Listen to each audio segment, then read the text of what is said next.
Bienvenue pour un nouvel épisode de The Human Hack, le podcast de l'humain dans la cybersécurité. Aujourd'hui, je vous propose une rencontre avec Mélissa Cancelier.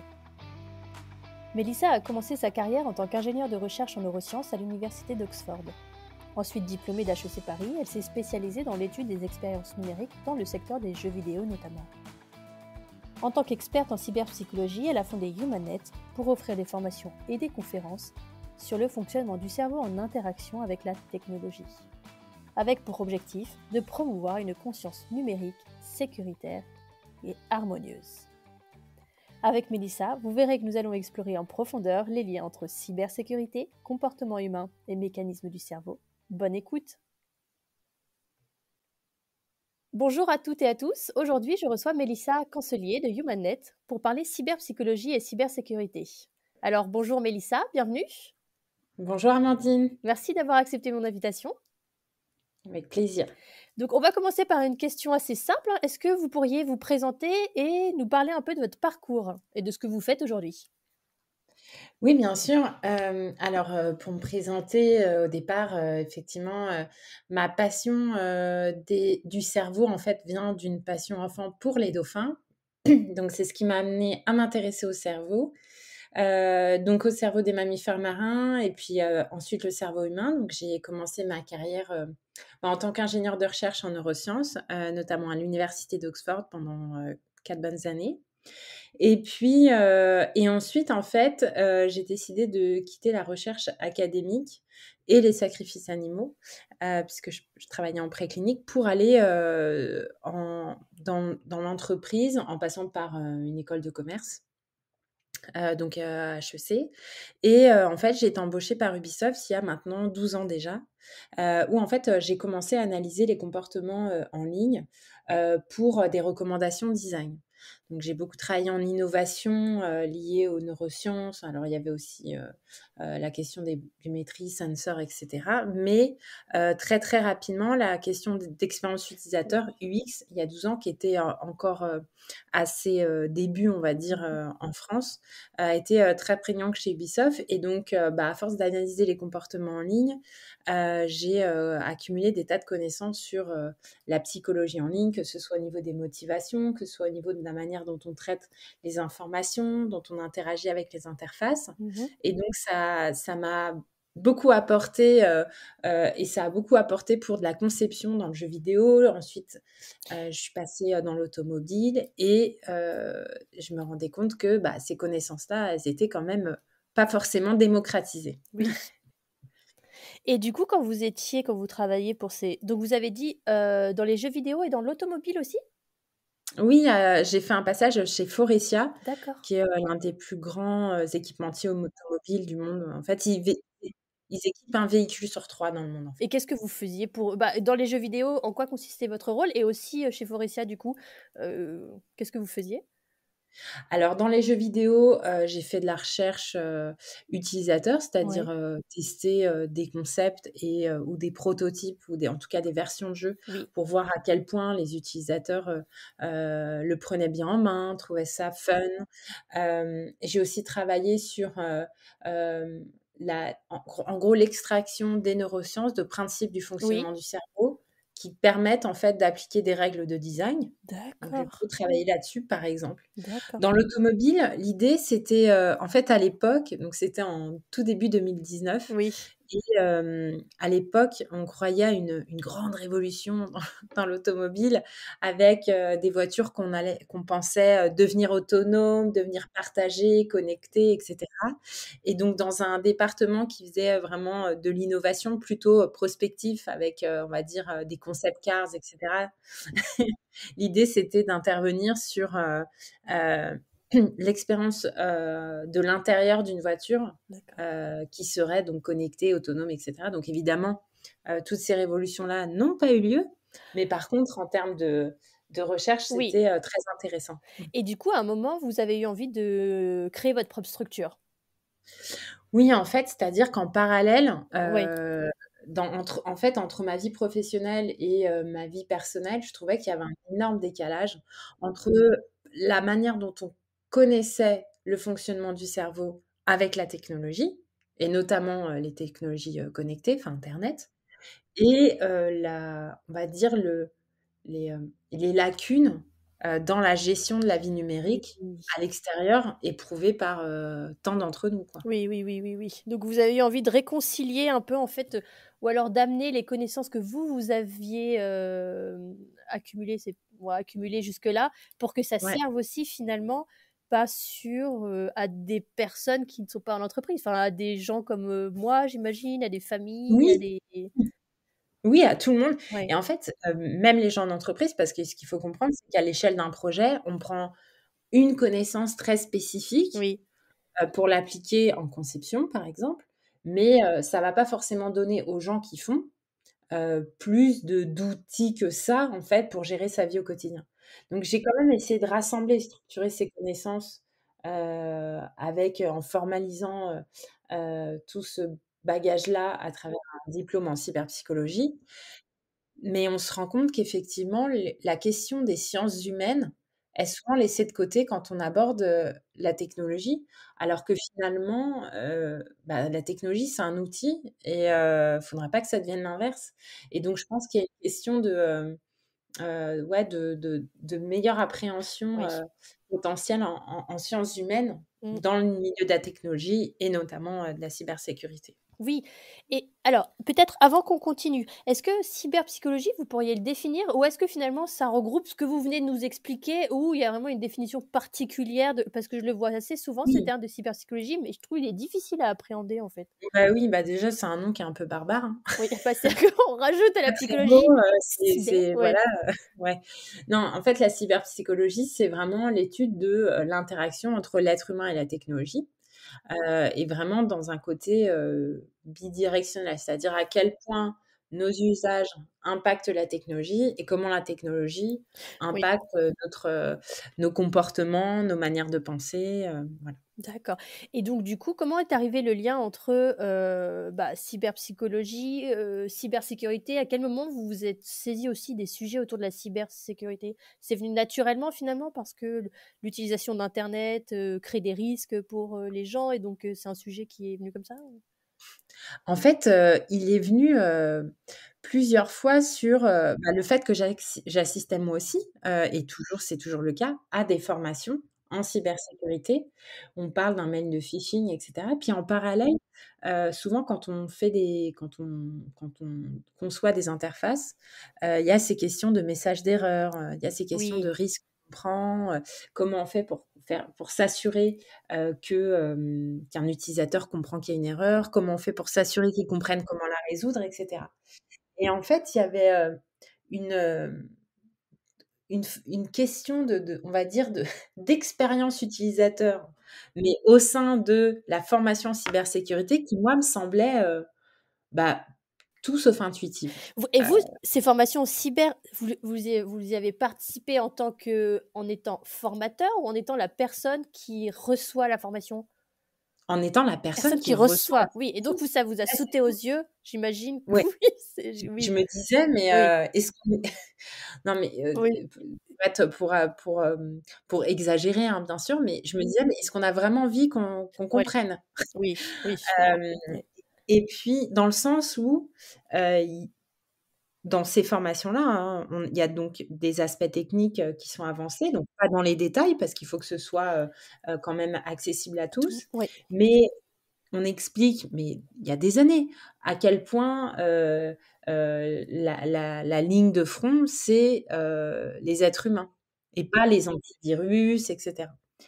Et le problème, c'est qu'en fait, on les explique jamais, ces questions de bouclier humain. oui, oui, tout à fait.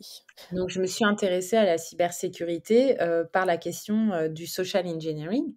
C'est-à-dire, moi quand, j'entends la première fois ce que c'est, social engineering il y a une dizaine d'années, je me dis: «Tiens, c'est hyper rigolo ce truc-là, ça veut dire quoi?»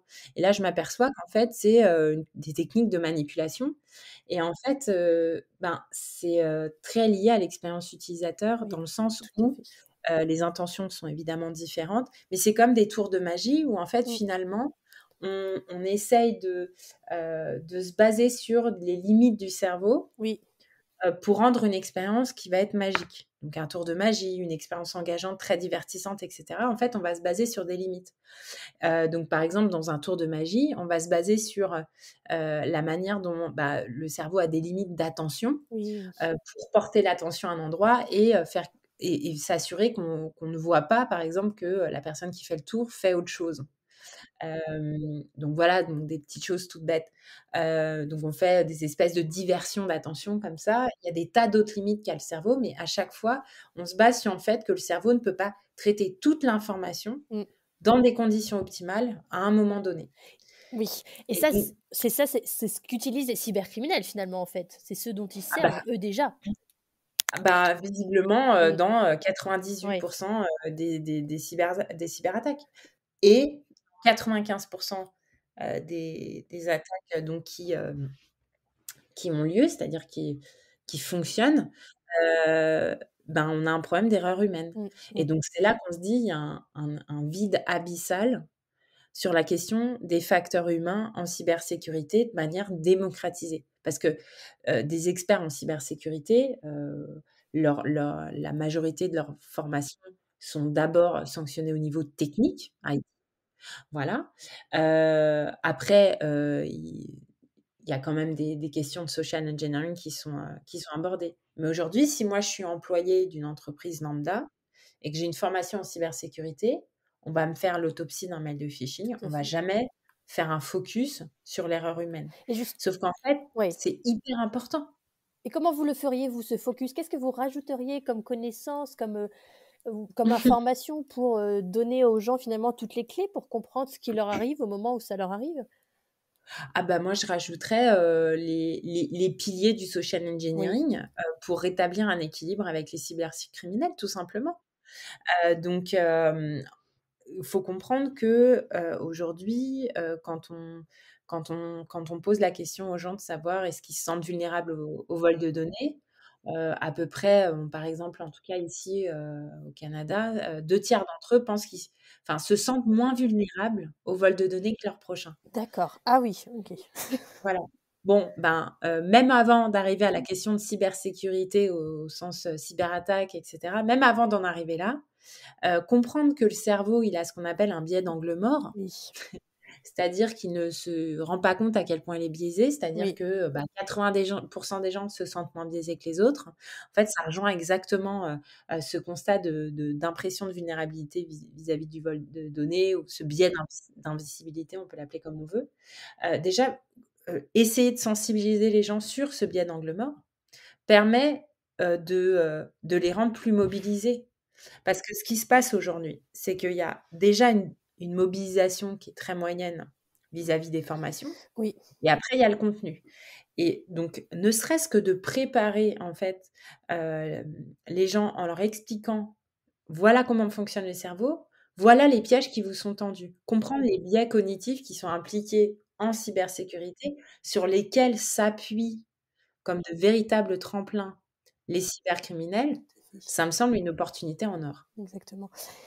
Et les biais cognitifs, finalement, c'est tout ce dont on vient de parler quand vous parlez le biais d'angle mort, le biais Oui, de confirmation, quand on prend en compte finalement de façon involontaire que certains types d'informations et que ça confirme ce qu'on pensait déjà. oui, C'est tout ça, c'est en fait un peu des raccourcis que prend le cerveau, mais qu'on a tous et qui vont nous oui, faire prendre des décisions un peu erronées, c'est ça?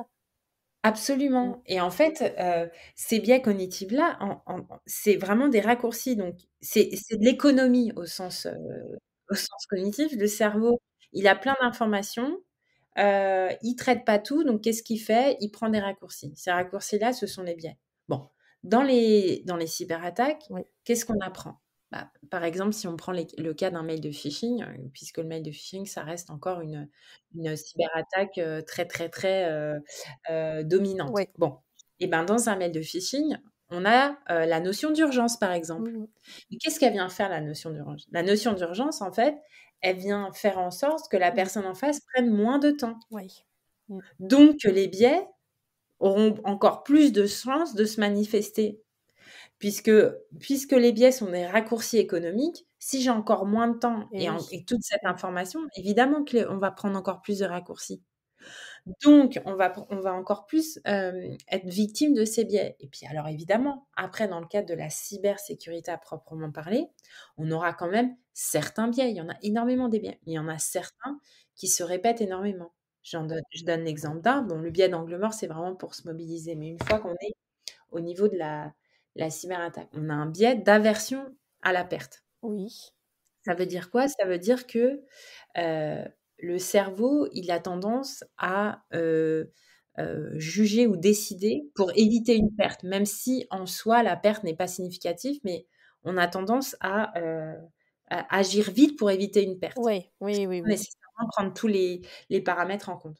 Bon, alors quand on a, pendant un moment ça circulait pas mal, mais pendant un moment c'était: «Ah vous avez gagné hem, vous avez, un colis on Oui, vous tout à livre fait. un colis, Oui, donc veuillez confirmer le paiement» ou alors il y a les douanes, veuillez confirmer et cetera. Bon, bah, là on a peur de perdre un colis alors qu'on ne se souvient pas de quel c'est puisque évidemment il n'existe pas. Donc a priori on ne sait pas ce que c'est, mais on a déjà peur de le perdre et ce biais, de l'aversion à la perte va faire en sorte que le raccourci, c'est vite de se dire: «Ouh là là, je vais perdre quelque chose, donc vite, j'effectue l'action qu'on me demande». Donc là, je peux rentrer mes informations bancaires ou un mot de passe, bref, oui, donc là, je me fais avoir et donc en fait, on est prêt à prendre ce risque de transmission d'informations sans vraiment faire attention et quand je dis f sans vraiment faire attention, c'est en allant plus vite, donc en ne regardant pas, l'adresse, oui, l'expéditeur, oui. Mmh. l'expéditeur, en ne regardant pas, en négligeant les potentielles fautes d'orthographe, fautes de frappe, en négligeant l'adresse, du site du lien sur lequel on vient cliquer et cetera et cetera. Donc ça veut dire qu'on sait ce qu'on doit vérifier, mais les biais cognitifs font en sorte que de toute façon, on ne vérifie pas puisque ce sont toujours les mêmes erreurs qui sont effectuées et donc là, ce biais, d'aversion de Mmh. perte, c'est un biais sur lequel on doit sensibiliser les gens et les sensibiliser, ça peut aussi passer par faire la démonstration, par exemple, Oui. que ce soit en présentiel ou même en ligne, avec des jeux, avec des Oui, mises en situation et cetera pour qui en fait, l'idée, c'est de vraiment comprendre, comment sentir sa propre vulnérabilité oui. pour redoubler de vigilance. Oui, et comment on fait pour faire ça sans pour autant, culpabiliser ou effrayer ou donner l'impression que, bah, voilà, on est fautif ou alors, bah, de toute façon ça va nous arriver ou un peu un pessimisme en se disant: «Bah, oui, mais si mon cerveau fonctionne comme ça». Mais oui. Bah, je pense que, effectivement, c'est un des risques et je crois même que c'est d'autant plus cultivé à la méconnaissance de son cerveau. Oui, tout Pourquoi? ouais. Parce que le cerveau, si on explique le cerveau, bah, moi, mon cerveau, c'est aussi, c'est celui de tout le monde. Enfin, il a rien de plus, il a rien de moins, et donc finalement, c'est faire face à une réalité biologique qui nous rassemble tous, qui nous met sur un pied d'égalité. Les biais cognitifs, c'est pas un défaut d'une personne, c'est ce qui nous rend humains, Mmh mh, d'une mmh. part et c'est ce que fait, encore une fois, hein, le cerveau, pour fonctionner de manière, optimale, par ailleurs. Donc en fait, le cerveau, c'est comme un véhicule universel Oui, et en même temps biologiquement non discutable. Donc je crois que c'est un bon moyen, déjà pédagogique d'expliquer, puis c'est simplement la réalité, hein, biologique de ce qui se passe vraiment et du coup, ça se permet de détacher de l'intention, ça permet de détacher de la oui, personnalité. tout à On parle fait. d'un fonctionnement qui est biologique. Donc ça, c'est la première chose. J'ai envie d'aller plus loin, ça permet même de détacher Ouais, ouais, ouais, ouais, des complètement. compétences personnelles. Les compétences personnelles ne sont pas immunes au fait que le cerveau a des biais. En revanche, en comprenant ces biais, on peut apprendre progressivement à les contourner et ça, c'est tout le monde pareil.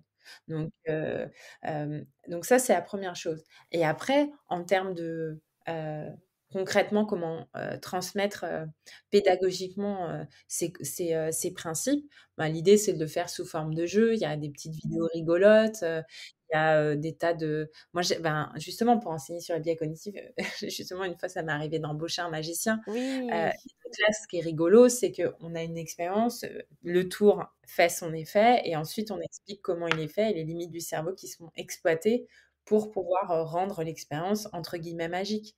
Donc il y a des tas de moyens en fait de faire ça, mais je crois que de toute façon, se baser sur les limites du cerveau, pour moi, ça a quelque chose de très rassembleur. C'est un véritable appel à la tolérance, aussi bien envers soi-même qu'envers les autres. oui, Et je pense que comme dans beaucoup de on va dire, d'entreprise au sens développement personnel, hem, accepter, ses limites, c'est le début du progrès. tout à fait et je trouve ça d'autant plus important aussi qu'en cybersécurité, souvent, en fait, on va dire: «Oui, l'humain, c'est, comme le maillon faible de la cyber et cetera». Alors Mmh. qu'en fait, on est tous, concernés, c'est ce que vous dites, on est tous concernés par, ces biais, on peut tous tomber, dans le Et panneau, oui, moi y compris, je travaille dans la cyber, mais je sais qu'un jour, ça se trouve, bah je vais oui. cliquer sur un lien d'un email de phishing et du coup, je trouve que c'est vraiment bien de présenter ça comme on est tous dans le même bateau et notre cerveau fonctionne de la même façon, et donc autant se former, et que ce soit d'ailleurs les professionnels de l'équipe cybersécurité, eux aussi, je pense, pourraient aussi Mais bien oui. bénéficier d'un apprentissage toutes ces notions. Je pense oui, parce que, le social engineering, ça reste le parent pauvre, en tout cas quand on va former, des employés et je vais même aller plus loin. On dit que l'humain, c'est le maillon faible.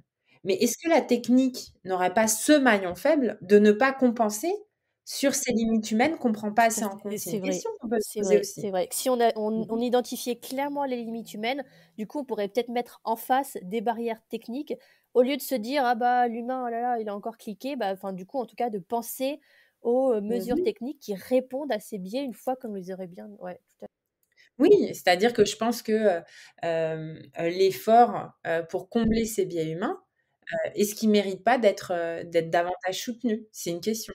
Mais le maillon faible, ça, c'est pas l'humain. C'est l'humain, c'est lui et c'est effectivement, il faut, c'est aussi là qu'on va chercher de la valeur. oui, C'est aujourd'hui, pour moi, le maillon faible, c'est, le manque, on va dire, de sciences humaines en cybersécurité. C'est ça le maillon faible. Mais c'est pas la nature humaine, puisque la nature humaine, on la connaît, c'est une il partie se de faut l'équation, simplement finalement. C'est une partie de bah l'équation oui, et une fois qu'on l'a prise en compte, bah, on le prend en compte, mais oui.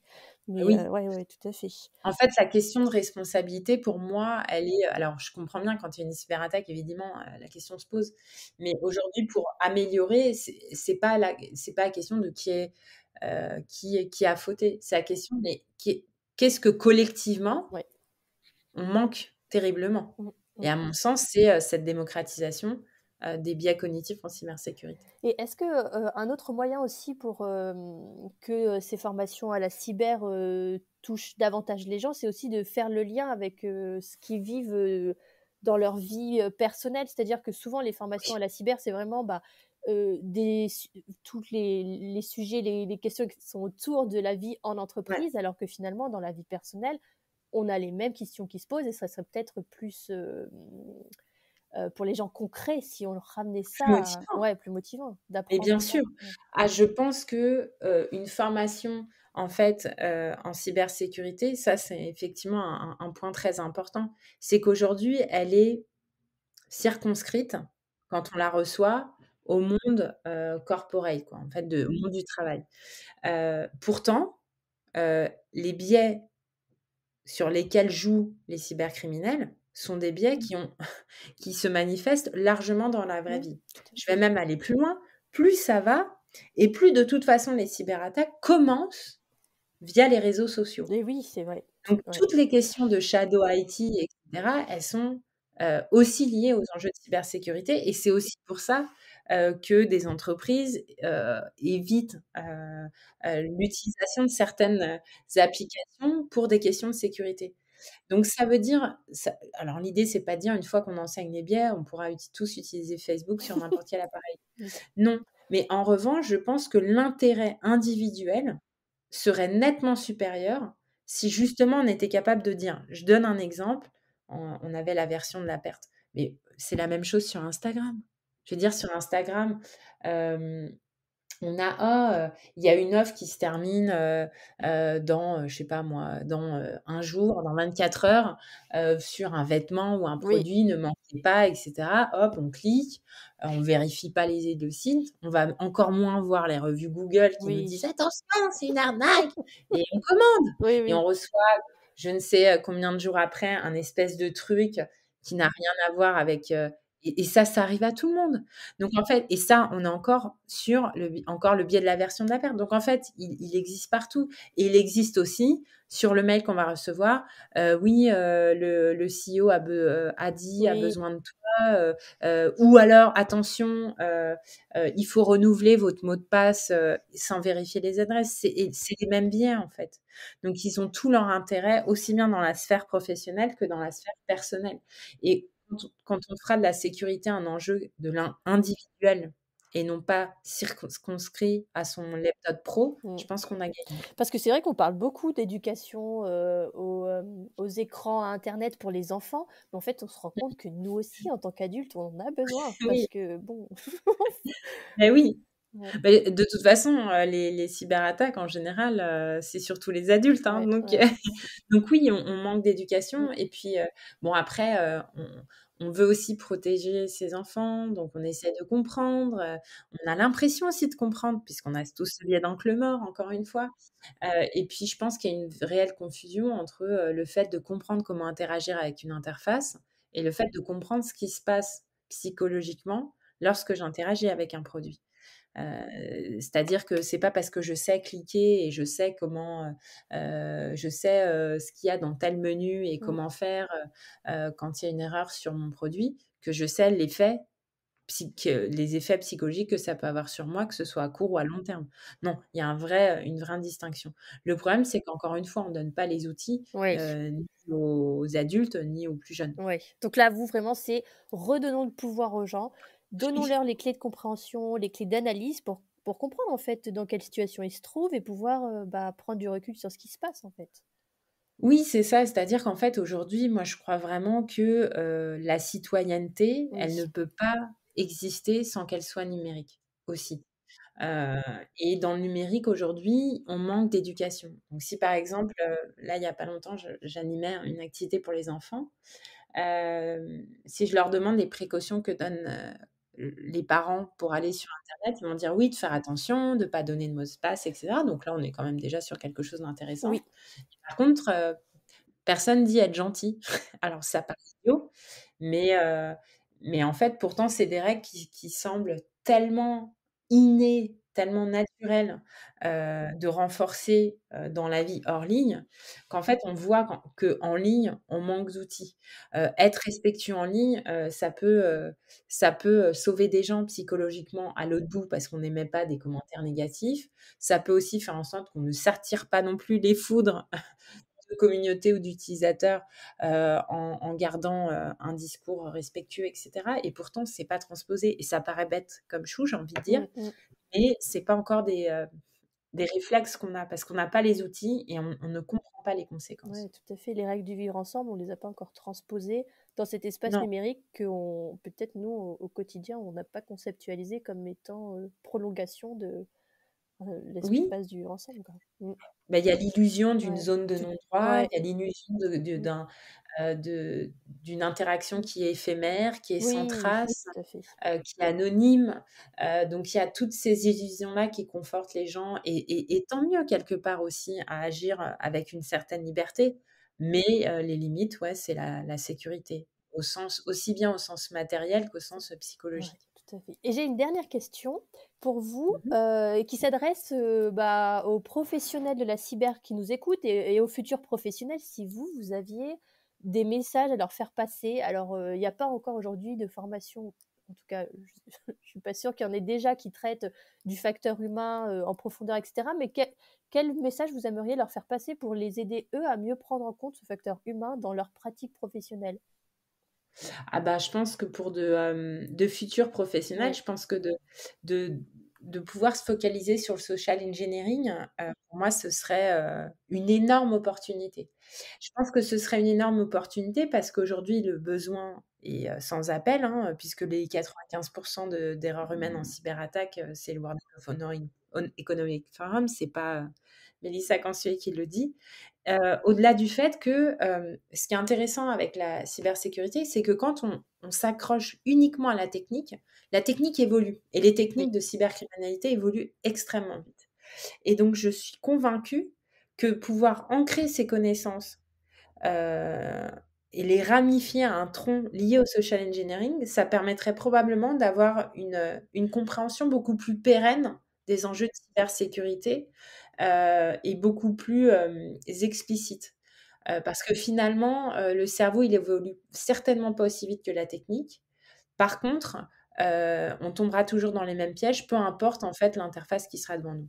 Ouais, et je trouve que c'est une bonne conclusion, finalement, de se dire que l'être humain, on on évolue quand même beaucoup moins rapidement et Tout que doux. ouais et se baser là-dessus, mais finalement, c'est avoir un socle solide, pour, réfléchir un peu sa stratégie de cyber. Donc Ouais. c'est une belle conclusion. Merci Mélissa d'avoir répondu à mes Merci questions, c'était Amandine. passionnant. Merci d'avoir expliqué ce lien entre, la cybersécurité, nos comportements humains, notre cerveau et finalement on se rend compte qu'on est tous dans le même bateau et bah, j'espère voilà que ça aidera aussi nos auditeurs à mieux comprendre ces sujets. Merci Mais oui. à vous, de nous avoir écoutés et je vous dis à la prochaine pour un nouvel épisode de Human Hack.